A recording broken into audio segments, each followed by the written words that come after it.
in queer Yep. theory where queer theorists themselves will say outright that yes, there's an open debate within queer theory over the whether it's ethical or whether pedophilia is ethical. There's a line from Jagos where she says, this is the actual quote, "Can children be sexualized in an ethical way?" Christian theology now will be contextualized in queer language, queer discourse, and queer ideas, and in very perverted ways, but it will be positioned as something that is a good and liberating and empowering. Where are critical theory and the social justice movement taking us? That's what we're going to be talking about in today's interview. So be sure to grab your fancy quilled pens and a cup of tea because this is a very dense and pretty awesome conversation. I'm interviewing my friend Dr. Neil Shenvi and Pat Sawyer about a book that they wrote called Critical Dilemma. It is quite literally probably the most in-depth book I have seen on this topic to date. And it's kind of heavy physically and theologically. These are no small names in this genre. Dr. Neil Shenvi has been dealing with this topic for years. Pat has also done extensive research on this topic, and it's very clear in their book. Now, even though there were a lot more questions that I wanted to ask them both, there were three main focal points that I zoned in on. First was just basically defining what this is. You would be so surprised at how much time just that takes up. Just nailing down what it is that we're talking about, because sometimes these topics are made to be elusive. It's like trying to catch smoke. But they do a very good job of doing this. I ask them about critical race theory, about queer theory, and we also get into post-colonial theory and even talk about the conflict in Israel and Palestine right now. Because believe it or not, that is relevant to this conversation. Quite honestly, this is the tip of the iceberg. I tried to ask questions that were an overall bird's eye view of what they wrote about, so just know that there's a lot more in their book. But really though, this is not only just an intellectual thing, this is a spiritual thing. Getting to know what's going on in our country right now, I think is very important. Not too long ago, I interviewed my friend Elisa Childers and Tim Barnett about deconstruction. This is related. I remember mentioning in that interview that I would be interviewing Neil and Pat about this book. Deconstruction, postmodernism, critical theories, social justice. It's all connected. I don't know, I guess I just get a kick out of making my brain hurt. And when my brain hurts, I want to make your guys' brain hurt so we can brain hurt together. Be sure to check out the description as usual, and I hope that you enjoy this interview.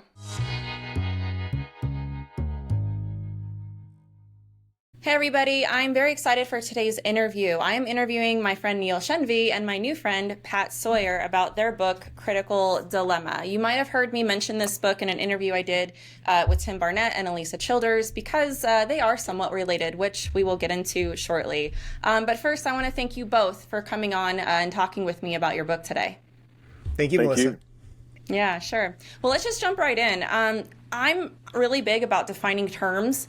I think because this is such a dense topic for a lot of people, maybe they don't really know what critical theory is, queer theory, and we hear these terms, woke, social construct, intersectionality, equity, non-binary, all these words, and they all are connected. But you kind of delve into this in the very beginning of your book, that it's very hard to label these things. So I'm wondering if you can define these ideas as best as you can, and what you call contemporary critical theory is what you call it, why you chose that term for this description.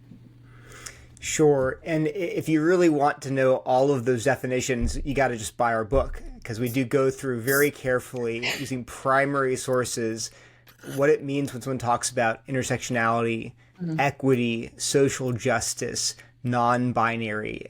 We want to give people an accurate understanding of these terms. So let's talk about critical theory. So critical theory is this umbrella category today. The critical tradition goes back to Karl Marx. And it really initiated his thinking initiated this stream of the critical tradition, in that he wanted to figure out how power operated within society, to create winners and losers, to create an oppressor class and an oppressed class, the ruling class, the bourgeois, and the proletariat. That was Karl Marx's theme of his writing and thinking. But later critical theorists picked up those ideas and didn't just apply them to class and economics. So the Frankfurt School was a group of sociologists and philosophers working in Frankfurt, Germany in the 1920s and 30s, later moved to the US, and they actually coined the term critical theory to describe their work. And they wanted to apply Marx's ideas more broadly than just to money and class. They wanted to apply them to things like mass media and the culture industry, to explore all the different ways in which, again, the ruling class subjugates and marginalizes the oppressed group in society. And they were largely thinking about class still, but they began to fold in other areas of subordination and oppression. But even that was 80 years ago. So today, critical theory is this umbrella category that encompasses entire disciplines like critical race theory, queer theory, critical pedagogy, post-colonial theory, intersectional feminism, and so forth. So all of those are sort of subfields under the heading of critical theory. So that's why it's so complicated, because people will often use the term critical theory, critical race theory, intersectionality, cultural Marxism, wokeness, all interchangeably. On the one hand, that can be confusing to scholars who actually use these terms in a specific way. And on the other hand, it can allow proponents of these ideas to play a kind of a shell game. Like you say, well, I'm against cultural Marxism. And they gasp and say, that's a anti-Semitic conspiracy theory. It's not even a thing. You say, well, okay, then what about wokeness? Well, that you're co-opting African-American vernacular. It's a slang term that goes back to like the hip-hop. And okay, well, I don't like critical race theory then. Well, that's just a legal discipline. It's only taught in graduate schools. And you can never talk about the ideas.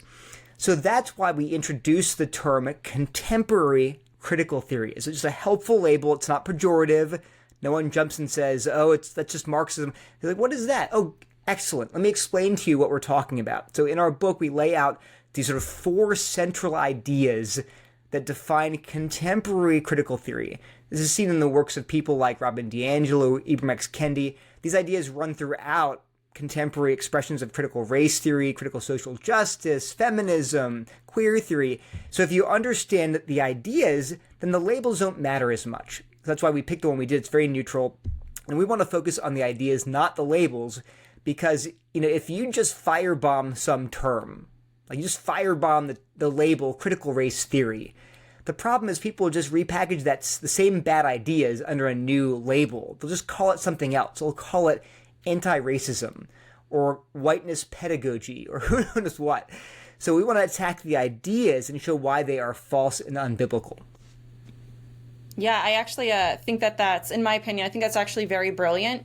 And it was our friend Mike Winger, actually, who brought up this point a while ago. We were having a conversation about the NAR, New Apostolic Reformation. And he brought up a really good point with that, is that if you use the term, people just dismiss it.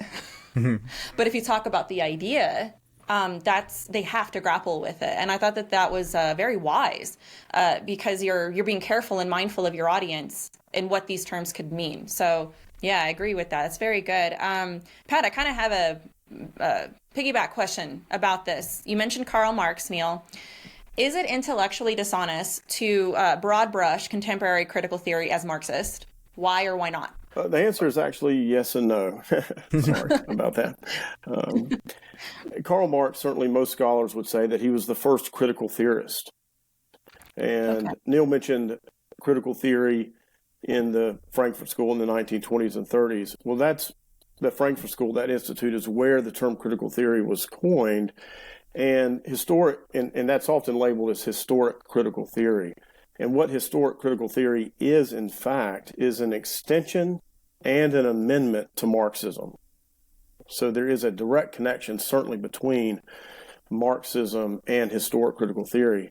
And as Neil indicated, critical social theory today, an umbrella term for a number of critical social theories, such as critical pedagogy, critical race theory, queer theory, post-colonialism, and so forth, critical social theory today is both an extension and an amendment to historic critical theory.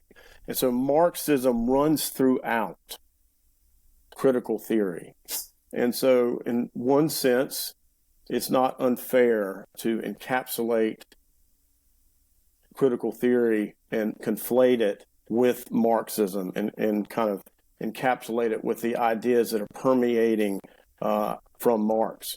At the same time, historic critical theory gave some pushback and challenge to Marxism. In many respects, historic critical theory thought Marxism had failed and that Marx's ideas had failed in certain respects. So there is amendment to and additions to Marxism in historic critical theory. And then we see that even further in critical social theory and those various critical theories that are prominent today.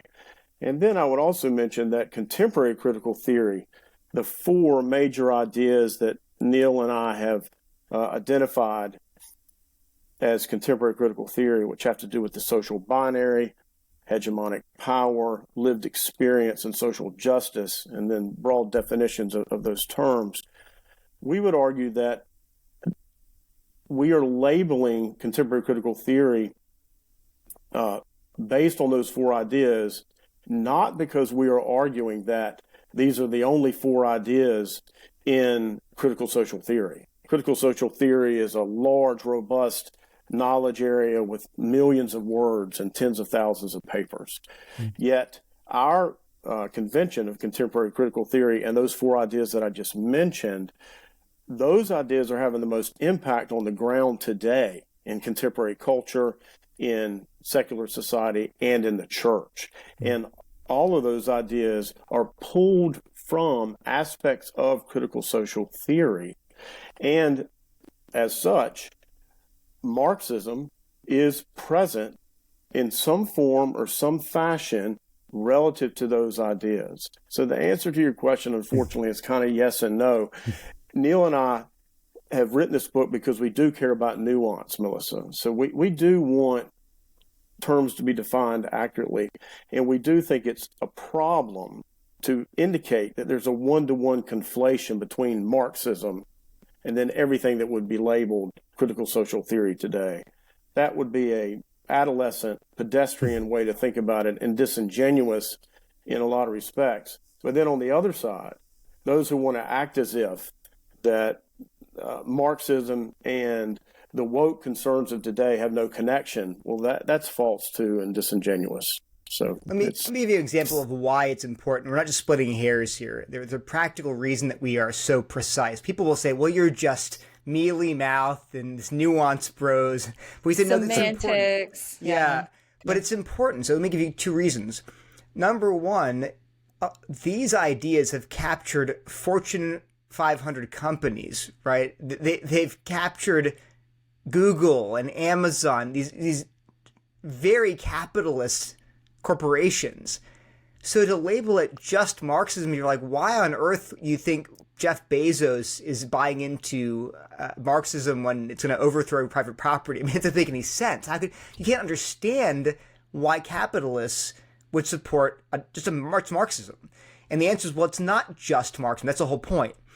Then on the other side of it, if you say, well, it's just Marxism, ironically, a lot of pushback to contemporary woke ideology comes from classical Marxists. Now, why would that be? I've actually heard that there's a common phrase that if you say, explain some racial disparity that you observe, like incarceration rates, poverty, if you say the phrase, it's about class, not race, that is listed in some critical theorist writings as a racist statement. So to say, oh, those incarceration rates, it's really about class, not race, they say that's racist. Now, here's the thing. What do classical Marxists believe? Well, everything to them is about class. So classical Marxists actually reject, say, critical race theorists who want to make it about race. They'll say, no, you're wrong. Marx was right. Even racial issues are ultimately about the bourgeois and the proletariat. Mm-hmm. So our point is here that if you just say, well, why can't you just call it Marxism? And the answer is you're going to get flack both from the enemies of the woke, the classical Marxists, ironically, and from these people that are saying, like, hey man, I own a small business. I can't possibly be woke because I'm a staunch capitalist. So it's important to have a good understanding because it helps you effectively combat these ideas. That really laid it out very well, and a very good point, because both of you have mentioned things in our society. You said Google, I mean, Target, it's everywhere. Mm-hmm. But yes, indeed, if we understand these certain aspects of Marxism versus what this is, they're related. But it seems like there's definitely two different camps there. Very interesting. So let's bounce. Oh, no, keep going. Did you have something to add, Pat? Just real quick. Another thing to keep in mind, Melissa, is that words are on the move. Mm-hmm. Words don't have single definitions that last forever. Like the term woke. It has different iterations depending on the time frame and the contextualization of when it is used in society. The same thing with Marxism. And so cultural Marxism has been captured by some of the white power, white nationalist groups in a very positive way. And so we need to be interested in how certain associations with words are prominent in the current moment, and then make sure that we are not dovetailing with that if we have problems with how those current definitions are being contextualized. And so that's another reason to be thoughtful about words and be nuanced. Let's get into what these things are. I read Cynical Theories not too long ago as well, and they talk about a variety of things under the critical theory umbrella. You guys have the 4, but there's 2 in particular that I really want to talk about. Of course, the 2 are critical race theory and queer theory, because I think that those are the 2, and maybe I'll dabble into post-colonial theory because I have a question about that, but we'll see if we have enough time. But let's start with critical race theory. This is something that the first thing that tips me off whenever this came into, I want to say, mainstream culture, around 2020. That's when it was on my radar. And I'm like, what is this? My husband's racist now? What? I don't understand. He's white. And I was trying really hard to grapple with this. So for my audience, for them to understand, Neil, let's start with you. Where are we seeing critical race theory? And what are some of the terms that go with that? So you'll hear the term critical race theory used in conjunction with terms like intersectionality, white privilege, systemic racism, the equity, racial justice. These are all this constellation of terms that are associated with CRT today. And you'll occasionally hear people say, well, no, that's confusing. It's a conflation, because CRT is just a legal discipline. It's very esoteric. It's not being taught in public schools. It's not part of these corporations, directives. No, and we show in the book, it's not true. So what is CRT briefly? Well, critical race theory, it began as a legal field. So Kimberly Crenshaw, Derek Bell, Neil Gotanda, Richard Delgado, these were the sort of founders of critical race theory. Derek Bell was the first African-American law school professor at Harvard, tenured law school professor at Harvard. He was sort of the godfather of CRT. His students then, actually Kimberly Crenshaw coined the term intersectionality and the term critical race theory in 1989, 1991. So she's one of the earliest critical race theorists, still very active today, highly cited, respected legal scholar. But if you read the critical race theorists themselves, they will say quite clearly that they always intended their theories to be taken outside of the legal academy. They wanted to go into the highways and byways, into the classrooms, into education, into healthcare, and it has. And actually, in the 2017 edition of Delgado and Stefanchik's CRT textbook, which is a very important textbook, they actually, in 2017, said that critical race theory may become, quote, the new civil rights orthodoxy. They said maybe we'll get to a point where it's so taken for granted that critical race theory is the way to talk about race that everyone just accepts it. It's in the water. And they even said in 2017 that may already be happening. And they're boasting about that. So the idea that it's just this really isolated, insulated field is just not true. And if you read these theorists themselves, they will affirm that. Okay, so what are the big ideas in CRT? We give 4 in our book, and we have lots of citations. Our book contains 770 plus footnotes. So we're not just making this up. It contains block quotes. We don't just tell you, oh, he said, so-and-so says such and such. No, we give you a paragraph. Look, here's what he says. Read it for yourself. So what I'm summarizing here, I'm not going to read quotes for you, but our book is very careful about not creating straw men. Anyway, so 4 ideas. Racism is normal, permanent, and pervasive, number 1. 2, racism is concealed beneath ideas like colorblindness, meritocracy, objectivity, neutrality. 3, racism is best exposed through lived experience. And then 4, racism is one of many interlocking systems of oppression, including sexism, heterosexism, classism, ableism, and other oppressions. Again, so very one sentence description of these ideas. Number 1, racism is everywhere. It suffuses our society's systems, our government's education systems, and so forth. So it's kind of ubiquitous. And that idea sounds weird to many people. They say, I get racism exists. Maybe I've experienced it. I've seen it. I'm not denying that. But is it permanent? Is it pervasive? Is it an everyday occurrence? I mean, Dougherty calls it natural science. It's how air we breathe. I don't think that's true. Well, the second idea is it's because it's concealed beneath ideas like colorblindness and meritocracy. So critical race theorists would say that these purportedly colorblind systems, these colorblind laws, these objective rules, the meritocracy, all of these ideas are actually ways that the ruling class, whites, preserve racial power over people of color. So they will use a colorblind rule, say, to justify the absence of people of color in their organization, for example. So you can't see it, really. It's not just personal animus. It's these systems that perpetuate white racial advantage. Then third, well, how can you see it? Then third, through lived experience. So people of color have special access to truths about racism, and you should kind of trust their experiential knowledge when it comes to dealing with race. And then the final idea, which is very important, is intersectionality. The idea that racism, sexism, heterosexism, the idea that heterosexuality is normal, even good and God ordained, classism, ableism, the idea that physically disabled people are somehow damaged or that it's not healthy. All of those ideas are actually interlocking. So Ibram X. Kendi will say, for example, that you cannot be anti-racist if you are not a feminist, if you are not anti-classist and anti-capitalist, if you are not pro-LGBTQ everything. If you are transphobic, you cannot be anti-racist. If you're homophobic, you cannot be anti-racist.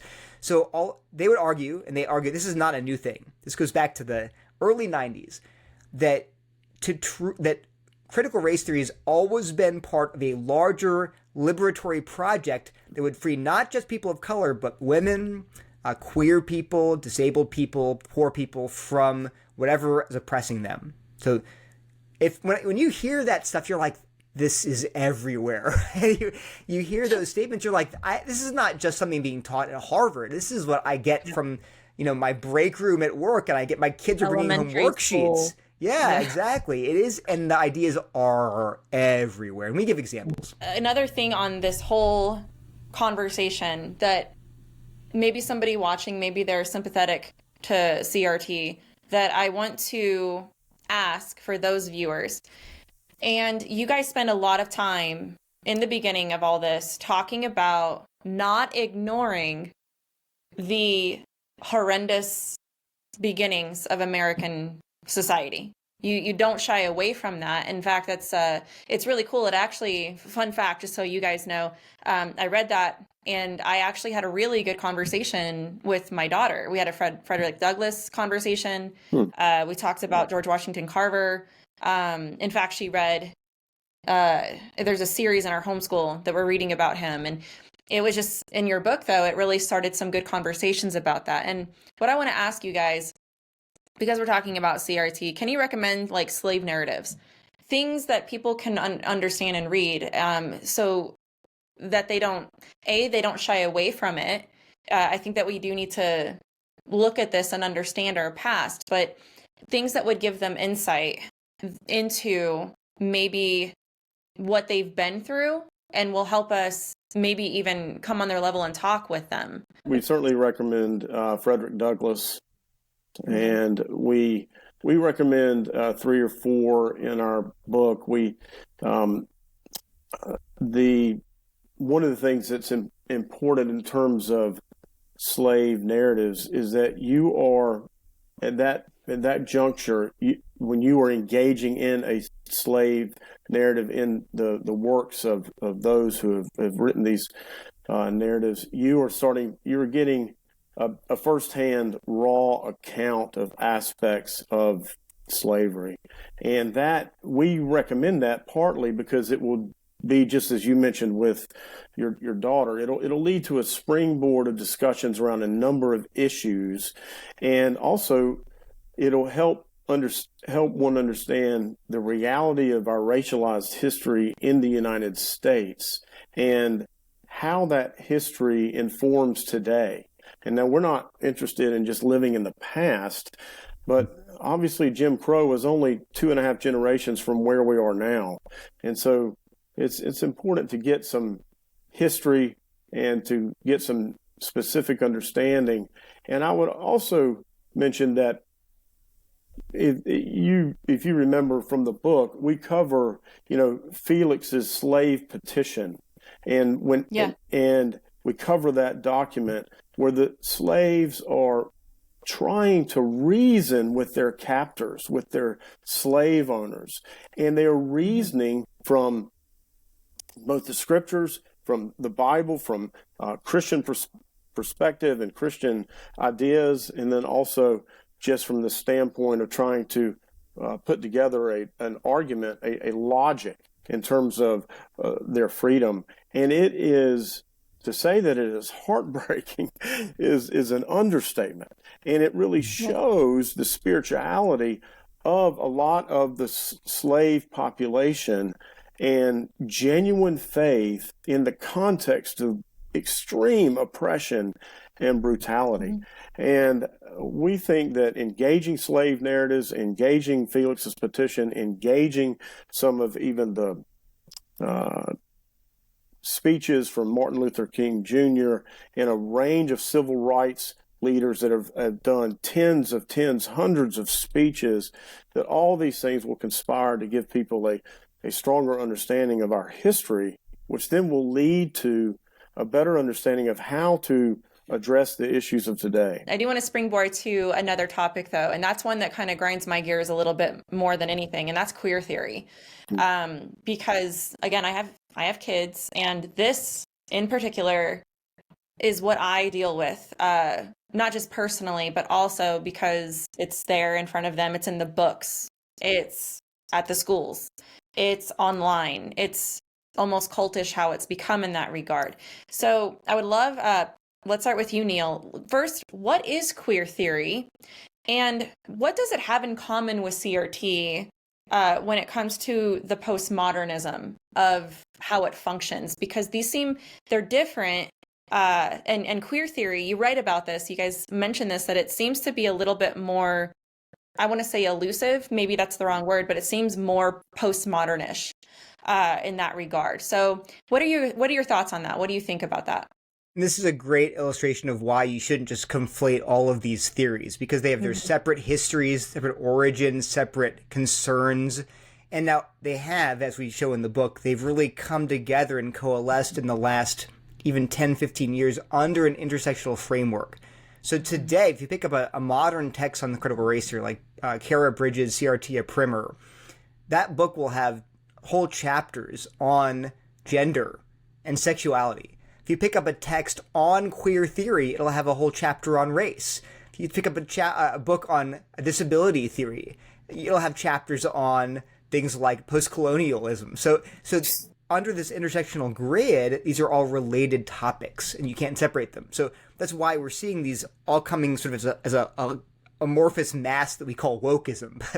But historically, they did have separate origins. So where did queer theory come from? Really, if the godfather of critical race theory was Derek Bell, the Harvard professor, then the godfather of queer theory would be Michel Foucault, the postmodern French philosopher. And now he did actually write about sexuality, and he was one of many French intellectuals in the 60s who campaigned, this is wild, but they campaigned to abolish age of consent laws. So there would no longer be an age of consent. And that for a while, that was a cause célèbre among French intellectuals, including Foucault. And he did write about sexuality. But mainly, he was concerned with how power works within society. And as you remember, that's a common theme among all critical theorists, whether it's critical race theory, critical pedagogy, and queer theory. So they're both concerned with how power operates in subtle ways to stratify society, to produce the oppressors and oppressed. But Foucault was much more deconstructive in his approach. He wanted to undermine things like the very nature of truth, whereas CRT, these are legal theorists. They're not so much concerned with undermining what words mean, but Foucault was. Okay, so he's the godfather. I think Tessa de Laurentiis coined the term queer theory in 1991, I want to say. And there are a number of major figures within the gender theory, gender studies, queer theory movement. The number one probably is Judith Butler, who is a currently living professor. I think she's at Berkeley right now. So what are the, again, central ideas of queer theory? The big one is a divorce between sex and gender, which actually goes back to the second wave feminists in the 60s. But they would say there's biological sex on the one hand, and then gender, which is a different, totally separate category that is about how society treats you. So you have sex, biology, versus gender, a social category this bucket of male and female that is divorced from sex. But then number two, gender is not just a social category, it's an oppressive social category. So men are valorized as strong, independent, leaders, competent, intelligent, rational, whereas women, according to queer theorists and feminists, women are conceptualized as weak, helpless, maybe not very smart, emotional, hysterical, etc. So it's an oppressive category. Now, and then queer theory goes farther and says there's not just one category called gender. There's actually many categories. There's sex, number one, and there's a spectrum. There's XX, female, and there's XY, male, but then there's also intersex conditions where children are born with indeterminate biology. There's a spectrum. There's a spectrum of gender identity, how you feel. Do you feel like masculine or feminine or somewhere in the middle? There's a spectrum of sexual gender expression. So how do you express your felt gender? You could dress in masculine ways, you could dress in feminine ways, you could dress in androgynous ways. And then there's a sexual orientation, again, a separate axis. You can be homosexual or heterosexual or bisexual or pansexual. And this is where you get actual figures like the gender unicorn that is being used as a teaching tool for kids, where they have a purple unicorn and they'll have in its head, they have gender identity is how you think of yourself. You have sex, which is like your genitalia, masculine or feminine. You have your expression, how you act out your gender, and then you have your orientation, and it's the heart, who you're attracted to. These are all completely separate categories. Whereas traditionally, you have the male bucket and the female bucket, and the male bucket determines how your biology and how you think about yourself, how you express your gender, and who you are supposed to marry. And the female, and so traditionally, in Christian worldview, you have just two categories: is exclusive, all-encompassing, and it determines everything about how you see yourself. Whereas queer theory has now split those in almost an infinite number of categories, and there's a lot more there. I was close with this, and this probably is what is the real haymaker I was told on Twitter, and I'm sure it made you really upset, but it's there. Because queer theory is rooted in postmodernism, it wants to deconstruct not just gender as a category, but all categories and all norms. It wants to expose how these are all arbitrary. And that would include categories of age. So So you saw the quotes. We quoted numerous texts, very important texts in queer theory, where queer theorists themselves will say outright that yes, there's an open debate within queer theory over the whether it's ethical, or whether pedophilia is ethical. There's a line from Jagos where she says, this is the actual quote, "Can children be sexualized in an ethical way?" That's an open question. Should we call it pedophilia or intergenerational sex or man-boy love?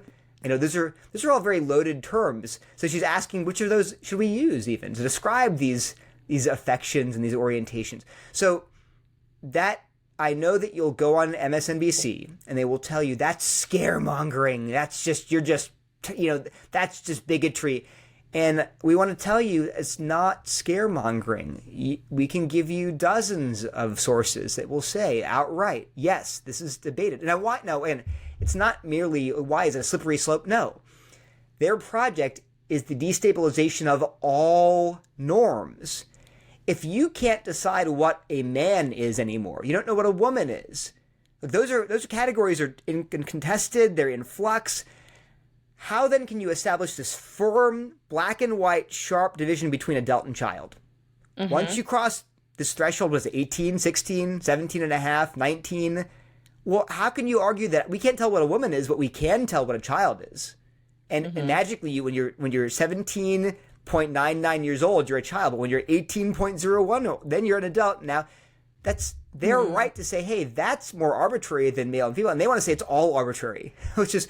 It is an inevitable conclusion of their own logic, which must, of course, just be rejected wholesale by Christians. Yeah, it's funny because, oh man, so much to say on that.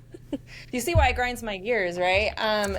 It makes it's very interesting because here we are with this gender identity crisis, and you have minors, puberty blockers, gender affirming care. It's very interesting that you mentioned the terminology because, you just change the terms and propaganda and all of a sudden it's all okay. And I think it would be that seems obvious that would be the next step is to go for age because that's the argument. Oh, but they're minors.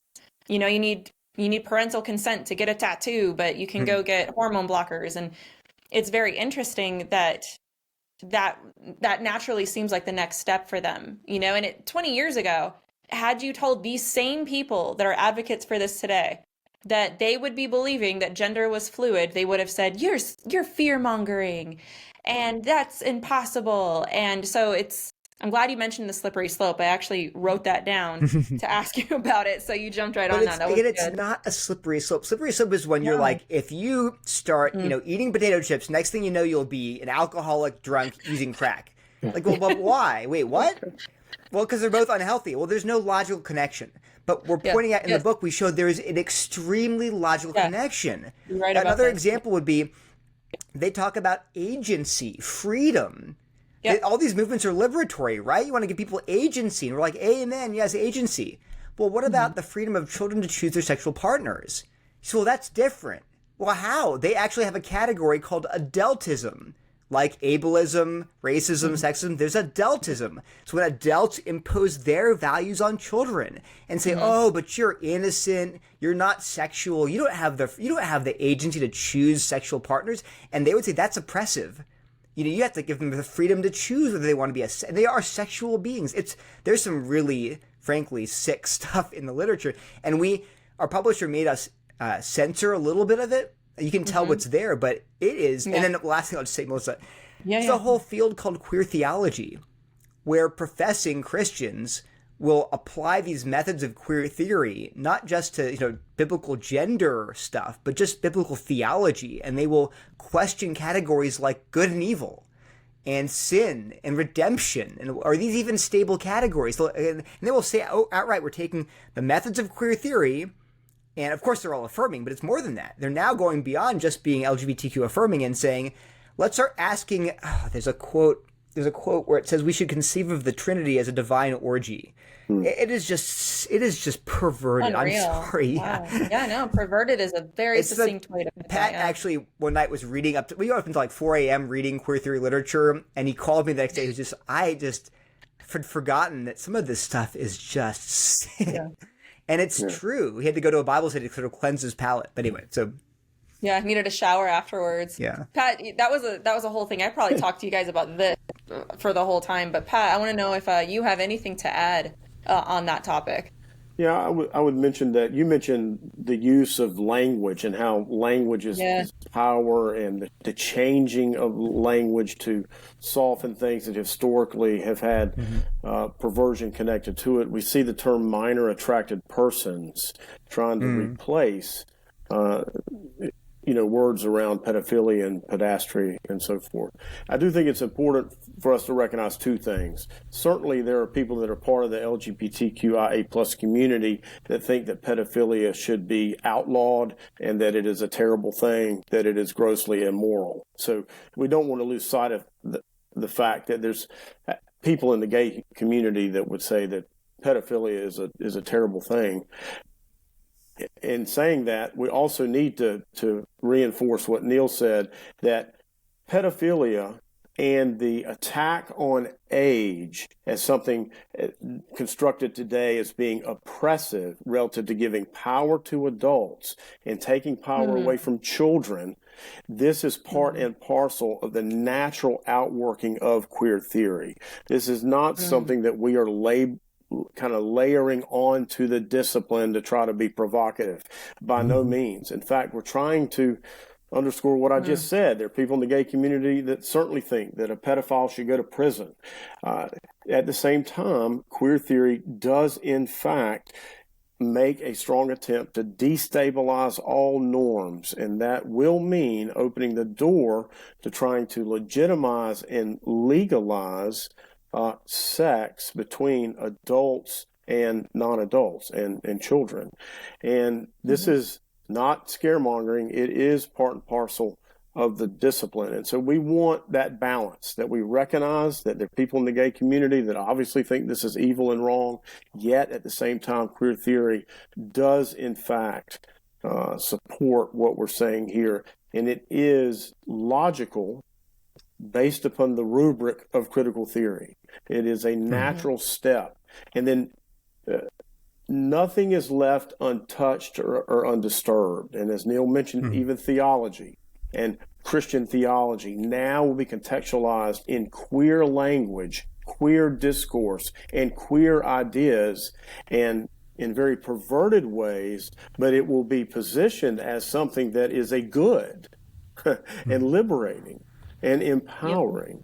And it's quite disturbing. And I did want to circle back. It hit me, and not to us to get off on our conversation. No, You had asked about actual slave narratives in our book. Oleada Equanio, his slave narrative, we quote him extensively. Well, we quote him relative to the Middle Passage. And so that's a very good slave narrative. It's hard to say his name. And then also Harriet Jacobs is another one that we would encourage for people to investigate. It hit me during Neil's answer here about queer theory that, wait, you asked specifically about slave narratives that we mentioned in our book. And so we do mention those three, including Frederick Douglass. And I have that's been part of my reading, and I encourage those three vantage points, because they're not identical, and Harriet's is significant too. So we encourage that everybody to take a look at those three slave narratives. Yeah, that's good. And that's probably the thing that I enjoy a lot about the way that you wrote this, is that I think that getting to the source material and presenting it is one of the smartest things, because even in other aspects of ministry and life, I think that that's very wise. If I'm talking to a Jehovah's Witness, for example, or a Mormon, they're going to listen 10 times more if I'm using their material and showing them. They can't discard it as easily. And so I think that it's a good witnessing tool in that regard. So the fact that you guys quote so much source material it shows you it's really, really hard to deny. Thank you guys for touching on that as quickly as you could with the time that we have. I'm going to ask about post-colonial theory. This one's kind of an off the mind question, because it's more of it's a topic that's relevant right now, because with everything going on in Israel and everything that's going on in Palestine right now, I think a lot of people are really confused. How in the world can anybody look at that situation and think, wow, Palestine's right, and they're just, free Palestine? I've found so many people are very confused about how that's even possible, like how they can justify going into Israel and doing the things that they're doing. And granted, I know it's not as black and white. I understand that there's things going on in that regard, but what helps people understand and what kind of gets brought up is post-colonial theory. They see it as Israel's the oppressor. So in that regard, because this is a topic that's a hot topic, it's going on right now, Neil, can you tell us about post-colonial theory and maybe how it's playing a part into the Palestinian-Israeli war that's going on right now? Sure. So post-colonial theory is also a critical social theory. It grew out of the writings of guys like Frantz Fanon and Edward Said, this Orientalism. But it was, that was 80 years ago. I think Quattari Spivak. Pat, help me out with the pronunciations. These are prominent theorists in the field. I went to Mexico last year and I brought a post-colonial studies reader. It's like 1,000 pages long. I sat there highlighting on the beach. And Paulo Freire as well.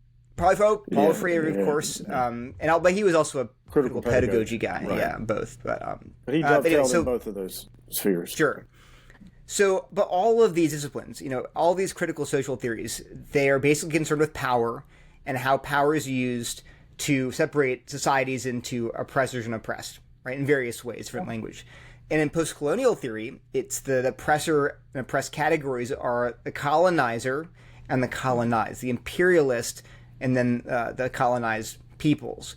And it's not just about economics. So this is what I'll talk about, neocolonialism, is that the idea is that you don't just go in and plunder and take out resources and that's colonialism. It's also that ideas can be injected into the native consciousness so they begin to see themselves through, say, colonized eyes, and it becomes part of their identity. Anyway, that's the discipline itself, and it also draws heavily on postmodern thought. But in terms of this conflict, we actually we're working on a paper right now to get it published. But interesting. We talk about some of these signs that people see, and they can kind of get, okay, you have oppressed oppressors, so the Jews are the oppressor, colonizer, but then you see these signs like Queers for Palestine. Yeah. Or a sign, there's a banner flown on a dormitory in Canada that said, I think it said, trans justice is Palestinian justice. So trans liberation is Palestinian liberation.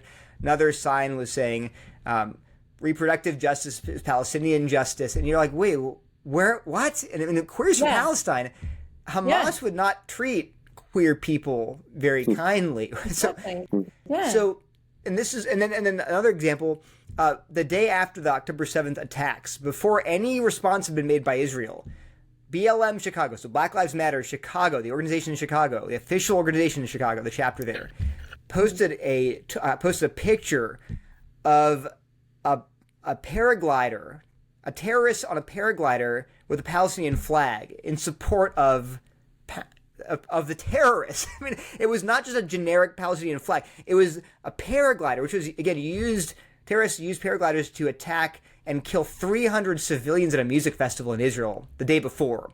Then a few days later, BLM Chicago was posting in praise of the terrorists. Yeah. So, and they took it down eventually. But the question is, people were thinking, what is going on?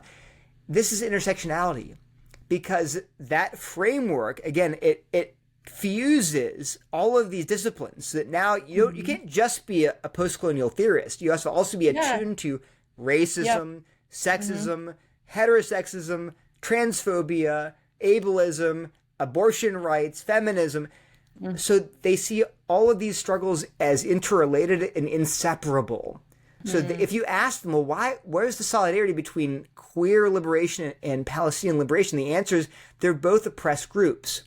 And they both need to overthrow their oppressors. And there's an automatic solidarity between, say, the queer community and the Palestinian community. Even when, to the rest of us, we say, but wait a minute, there's some serious conflicts there.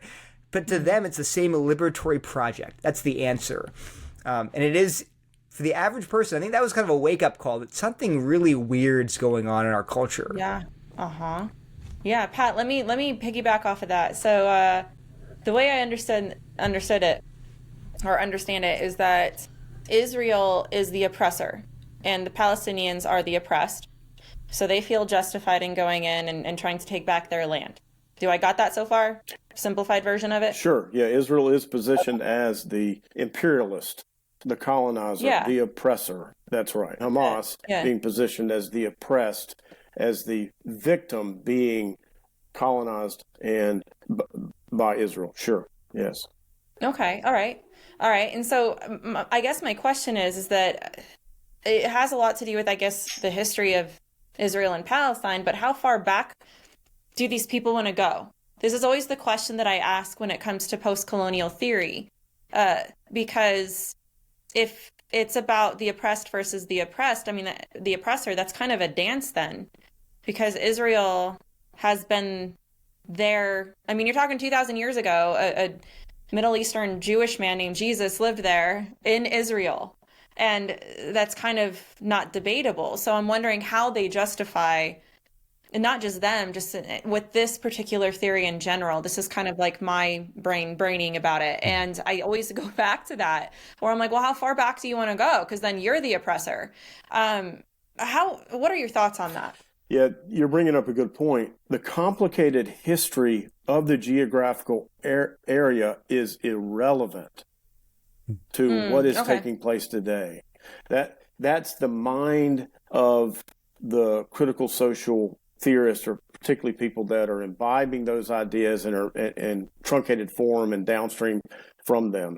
The notion that we're going to actually investigate the history of the area and recognize the complexities and the dynamics that have taken place over centuries after century after century, that is not going to be part of the equation in terms of determining how we're thinking about it from a critical social theory standpoint. I have students in some of my classes that bought into the notion quickly that Israel was the oppressor and that Palestine and Hamas were the oppressed. And when I investigated that with them, their basic answer to making that determination was essentially the color of their skin. And that they viewed and positioned Israel as white, and they viewed and positioned the Palestinians and Hamas as brown and black. And that right there was enough to establish the imperialist actions of Israel against those who were being colonized, the Palestinians and Hamas. And so once that moral claim that is absolutely spurious is embraced, once that's concluded, then any reaction by the quote-unquote oppressed against their oppressor is justified.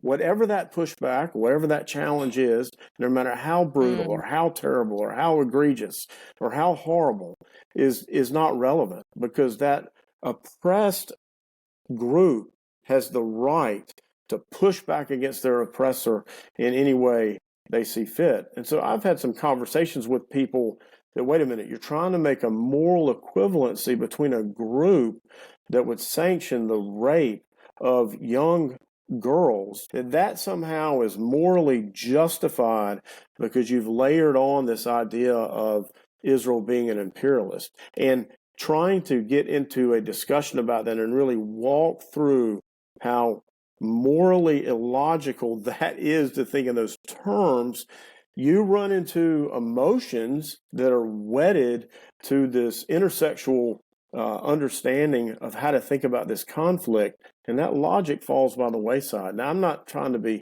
pessimistic or overstate this. Obviously, with some people, you can make some headway. But Neil and I have noticed that once you accept the intersectional rubric about who is oppressor and oppressed, and that goes back to one of our 4 aspects of contemporary critical theory, the social binary. Once you embrace the logic that is rooted in critical social theory, well, then all bets are off in terms of the reaction of that oppressor pushing back against the oppressed. Whenever you guys print that paper, when will that be out? It's you, Pat. I don't know. I think Pat's running point on that. Yeah, you can pray that it'll actually land somewhere. We've had a couple different outlets take a look. We've had some say, it's wonderful, this is really great, but it's too academic for what we want our audience to consider. And then we had another outlet say, yeah, this is great. It could be a little bit more academic. Okay. And then we've had responses that this is awesome, but we're covering this. We got things in the queue about this. So it is not set yet. But Melissa, if it does happen, we will send it your way. Yeah, send it to me so I can put it in the description of this video, just for my audience to know, because I think that Okay. this is something that I think would be very good for them to know, for all of us to know, for me to learn more about, because I think people are very confused. Because 9/11, I remember when 9/11 happened and nobody was sitting over there like, yeah, free Osama bin Laden. It was not like that. And seeing that attitude, the posture of America at that time versus now is very strange. Granted, that was an attack on America, but still, I remember things happening in that time frame over in the Middle East, and it always seemed like it was the posture that we were against terrorism. Now it's just like, oh, but the poor terrorists. Yeah. And it's just a strange position to be in. So, Well, yeah, I think insight on that is needed for sure. yeah, I would mention just real quickly that obviously, as you alluded to, that it is complex what's happening there. It's not that Israel has never done anything that they're where they have lack of culpability. But part of that difference is that Israel may be operating in the area, and certain things happen that are evil and not good in spite of their stated goals and perspectives. But with Hamas, it's different. This is part and parcel to their stated goals and perspective, these egregious activities. And then I will say that I have had some students that I've walked this through, and they see the logic of it. I don't want to sound too pessimistic about my students. Some are getting that, hey, this is a concern. But you see the importance of how this intersectional thinking and rubric of critical social theory, capturing how we think in terms of the social binary, it is so pronounced in our culture that you have presidents of major universities, when asked specifically about the issue in Gaza, they can't give a clear-cut answer that sides with a right-thinking moral perspective. They feel constrained by the power of thinking in terms of critical social theory. So this is how important these issues are. It is not something that's off in a corner somewhere. It is the zeitgeist of our day.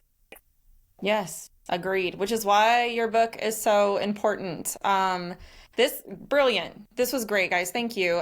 Before we head off, though, is there anything else that you, Neil, you, Pat, you want to add to the conversation before we sign off? No, I just like to say that definitely pray for our country, for the people in it, for the church. This is a spiritual battle. And so, yes, we want people to be informed. We want people to read our book and get equipped to understand what's going on, and to be able to, our book is filled with scripture too. I think we have 440 plus scripture references. Again, even like block quotes, not just a verse here and there, but a whole passage or two explaining, well, why are these ideas antithetical to Christianity? We have a whole chapter on evangelical theology. What does a basic evangelical worldview look like? And then why does that conflict with critical social theory? So we really want this to be a biblical response to these ideas. But it is a spiritual battle, a battle for the minds of both Christians and non-Christians. And actually, we hope that our book can be used as an evangelistic tool. We had 4 secular/atheist endorsers: Peter Boghossian, Thomas Chatterton Williams, Eric Smith, and Eric Kaufman, who were secular/atheist thinkers and endorsed the book because it was just good. So we're hoping we're hoping that, if an atheist says, I need a book that really explains this stuff going on, give them our book and say, hey, they're going to get factual, accurate, precise academic scholarship, and yet then also an exposure to how the Christian worldview, the gospel is in our book very clearly, and then how should Christians think about these issues too. So we really hope it's used by God both to equip the church and even to reach out to non-Christians. Pat, did you have anything to add? Yeah, I would just mention and circle back, the reason why we're recommending those 3 slave narratives that people would read them fully, Equiano, Jacobs, and Douglas, and then also meditating upon Felix's slave petition, and then also some of the content that we have around descriptions of the brutality relative to slavery and how slaves were treated, and then also lynching under Jim Crow. We have that material for a couple of reasons. One, people need to be emotionally intelligent and brought into the historical reality of what has taken place to condition how they would think about racism and bigotry today.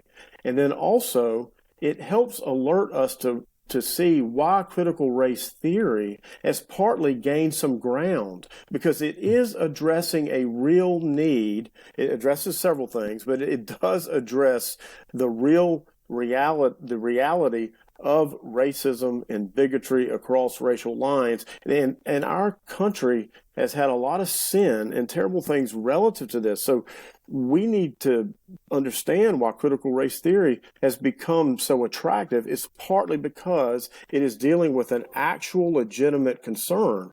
And then once we're alerted to that, we can see why critical race theory is somewhat attractive. And then we take the next step.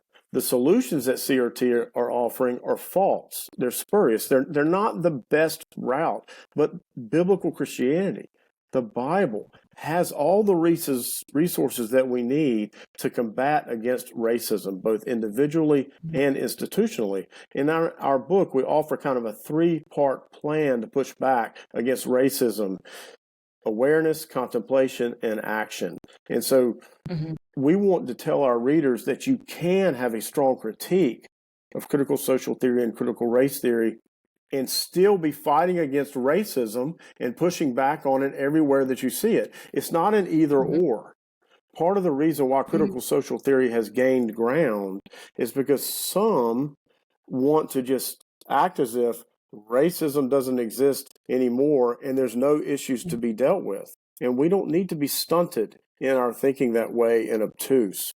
We need to recognize that we have made tremendous progress, yes, but there is still work to be done, and you can simultaneously critique critical race theory and then offer a positive vision for racial healing, racial unity, racial connection. And our book is doing that as well. So hopefully we're offering a lot to the reader. I mean, we obviously could have improved things, and we're open for discussion about how we could have, but we are offering a positive vision. We're not just trying to tear something down. We're offering a positive vision for society rooted in Christian epistemology. Yeah, and I think you achieved that. For everybody watching, everything we talked about and related will be in the description of this video for you to check out. So be sure to take a look. My last question is, where can they get the book?